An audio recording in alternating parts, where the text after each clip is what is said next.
அது எப்படி இன்னைக்கு அன்னத்த முறையில விரதம் காத்து நல்ல முறையில இருந்து கட்டி கட்டி போகின்ற மக்கள் போயிட்டு வருகின்றார்கள். எல்லா மக்களும் ஒண்ணு போல இருக்கையில செருப்பு போடுகின்றார்கள், வீடி வலிக்கின்றார்கள், சிசர் போச்சுகின்றார்கள், மது அருந்துகின்றார்கள், இறைச்சி மீன் முட்டை சாப்பிடுகின்றார்கள். சாப்பிட்டுட்டு அப்ப ஒன்னும் செய்ய மாட்டேன், யாரு ஒன்னும் இல்லை. இதெல்லாம் செய்தாலும் நமக்கு ஒண்ணும் இல்லை.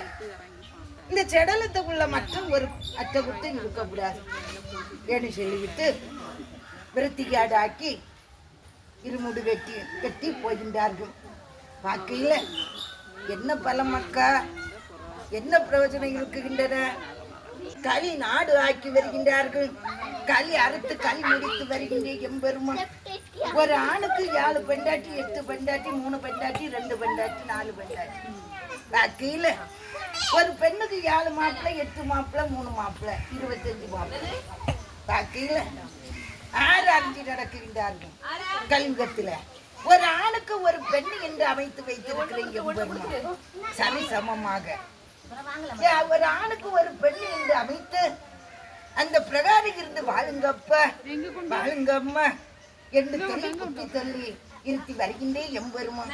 அந்த பிரகாரமா இன்று வழி நடந்து வருகின்றார்கள் கலியுகத்துல.